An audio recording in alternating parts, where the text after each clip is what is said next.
नमस्कार, स्वागत है आपका हिस्ट्री एंड माइथोलॉजी चैनल पर, जिसका उद्देश्य है जानना अपने इतिहास को और समझना अपनी माइथोलॉजी को। आज बात करेंगे रामायण की एक ऐसी व्यक्ति रेखा की जो संपूर्ण रामायण में मात्र 2 बार उपस्थित होती है, लेकिन दोनों प्रसंगों में कथा की दृष्टि से उसकी उपस्थिति अत्यंत महत्वपूर्ण है। महर्षि वाल्मीकि ने इस पात्र का आरेखन कुछ इस प्रकार से किया है कि इसका जीवन पूरी तरह से विरोधी घटनाओं से भरा पड़ा है। कभी वह अच्छा है तो कभी बुरा, कभी राक्षस है तो कभी तापस।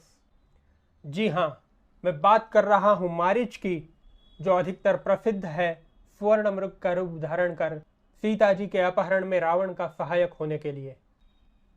आइए जानते हैं अनेक विचित्रताओं से भरा हुआ मारीच का जीवन चरित्र। अगर यह जानकारी आपको पसंद आए तो ज़रूर इस वीडियो को लाइक करना, शेयर करना और चैनल को सब्सक्राइब करना मत भूलना। जैसा कि आप जानते ही होंगे, मारीच ताड़का नाम की एक राक्षसी का पुत्र था।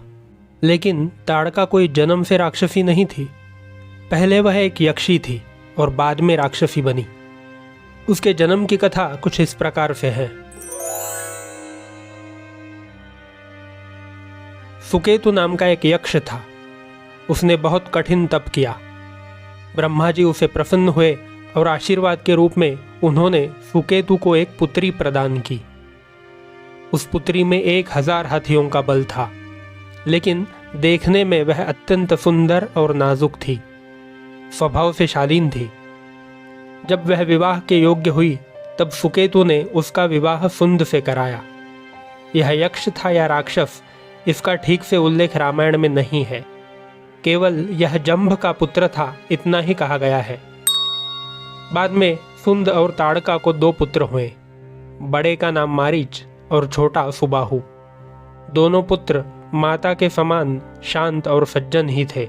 लेकिन अचानक उनके जीवन में एक ऐसी घटना घटी कि उनमें पूरा परिवर्तन आ गया और ताड़का सहित मारीच और सुबाहु राक्षसों जैसे क्रूर बन गए। इस घटना का वर्णन रामायण के बालकांड में आया है। यह घटना कुछ इस प्रकार थी।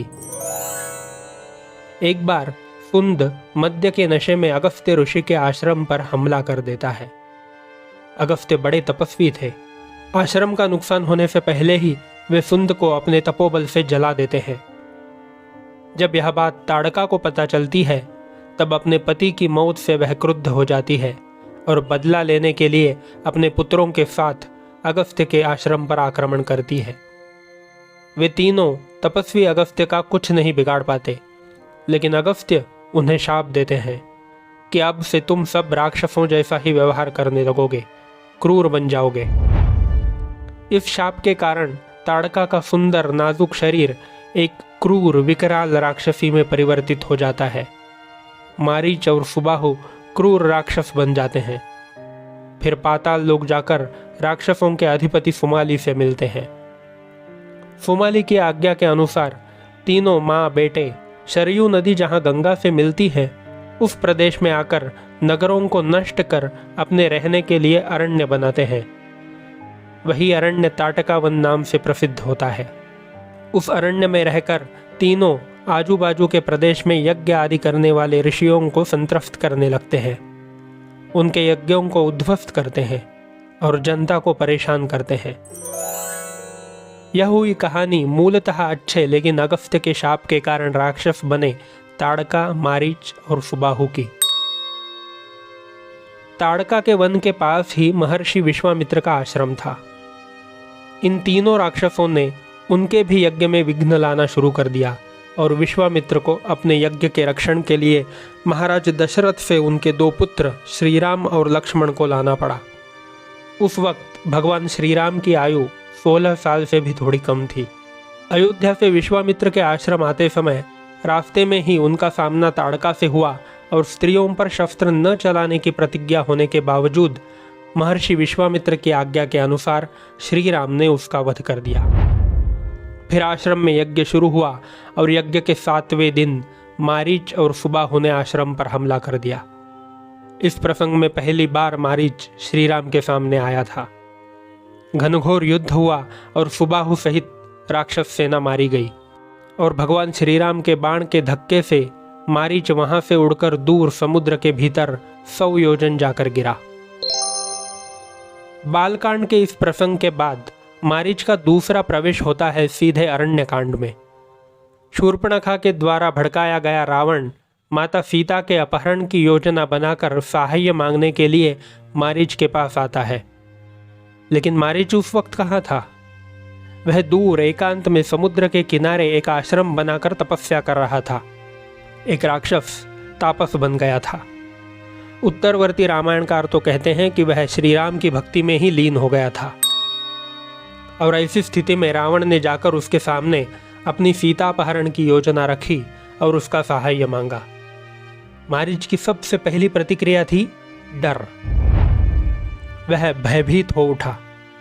उसकी आंखों के सामने श्री राम का सारा प्रत्यक्ष अनुभूत पराक्रम ज्यों का त्यों खड़ा हुआ।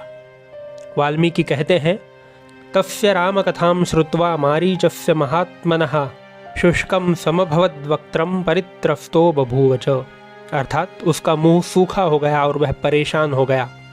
फिर संभल कर उसने रावण को समझाने की कोशिश की कि तुम जिस प्रकार राम को एक साधारण निर्बल मनुष्य समझ रहे हो वैसे वे नहीं हैं। अपने पिता का वचन व्यर्थ न हो जाए इसलिए वे वनवास कर रहे हैं, मूर्खता से नहीं कर रहे। वे तीनों लोकों के अधिपति हैं। उनके होते हुए तुम सीता को कैसे पा सकते हो? राम का विरोध करना मतलब अग्नि में प्रवेश करने जैसा है। मैं तो मानता हूं कि उनसे युद्ध करने की तुम्हारी ताकत ही नहीं है।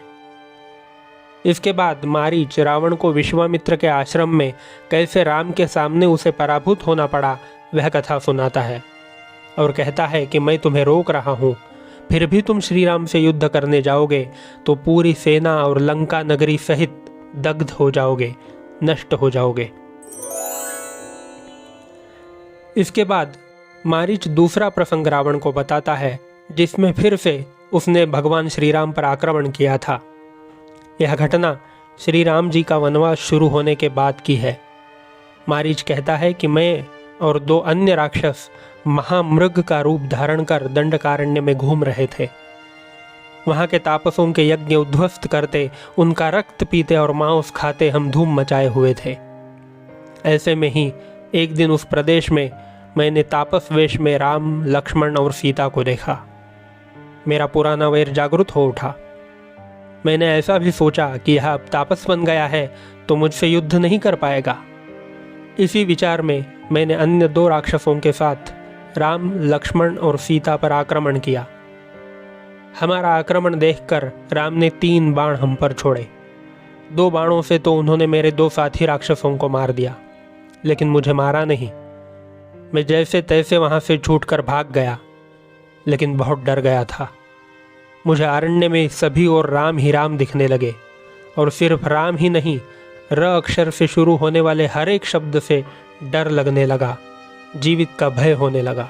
फिर वह राक्षसी वृत्ति छोड़कर तापस वृत्ति का मैंने अंगीकार किया। इसीलिए मैं जानता हूं कि तू भी श्री राम के सामने टिक नहीं पाएगा। इस प्रकार मारीच रावण के प्रति थोड़ा भी आदर न दिखाते हुए बड़ी कठोर और खरी खरी बातें सुनाता है। महर्षि वाल्मीकि ने खुद इस वर्णन में मारीच को महात्मा कहा है। यही बात उसके हृदय परिवर्तन का दृढ़ प्रमाण है। लेकिन अब प्रश्न आता है कि इस तरह से श्री राम के पराक्रम को अगर मारीच जानता था तो आखिर वह रावण की योजना में सहभागी हुआ ही क्यों? ऐसी क्या मजबूरी आन पड़ी कि अपने मृत्यु को निश्चित जानते हुए भी वह हिरण का रूप लेकर उसके मुंह में घुस पड़ा? इसका उत्तर मारीच के रावण के साथ संभाषण में ही मिलता है। मारीच की सारी बातें सुनने के बाद भी रावण का अहंकार बिल्कुल कम नहीं होता। वह कहता है कि मारीच, मैं राजा हूं, तुम्हें मेरी आज्ञा माननी ही पड़ेगी। अपनी योजना असफल होकर राम के हाथों से तुम्हारी मृत्यु शायद आएगी भी नहीं, लेकिन मेरी आज्ञा नहीं मानोगे तो मैं अभी के अभी तुम्हारा सिर उड़ा दूंगा। मारीच सोचता है कि इस दुष्ट के हाथों से मरने से अच्छा है कि भगवान श्री राम के हाथों से मृत्यु आ जाए, परलोक अच्छा होगा। अतः वह अंततोगत्वा रावण की योजना का स्वीकार करता है, लेकिन स्वीकार करते हुए भी उसे दुष्ट, दुरात्मा आदि शब्दों से ही पुकारता है। इस प्रकार अगर हम रामायण में वर्णित मारीच का पूरा चरित्र देखें तो उसमें कई उतार चढ़ाव दिखाई पड़ते हैं, लेकिन उसका अंत साक्षात भगवान के हाथों से होने से वह पुण्यात्मा ही बन जाता है। उत्तरवर्ती पुराण साहित्य में मारीच के पूर्व जन्म की कथा भी बताई गई है। उसके अनुसार मारीच पूर्व जन्म में भगवान विष्णु के धाम वैकुंठ का द्वारपाल था। किसी अपराधवश उसे राक्षस होने का शाप मिला था और त्रेतायुग में विष्णु के ही अवतार श्री राम के हाथों मृत्यु पाकर फिर से वैकुंठ पद प्राप्त होगा, ऐसा उशाप भी मिला था। उसी के अनुसार ये सारी घटनाएं घटी। मारीच के विषय में जानकारी यहाँ पर समाप्त होती है। अगर आपको यह वीडियो पसंद आया है तो ज़रूर इसको लाइक करना, शेयर करना और हाँ, चैनल को सब्सक्राइब करना मत भूलना। धन्यवाद।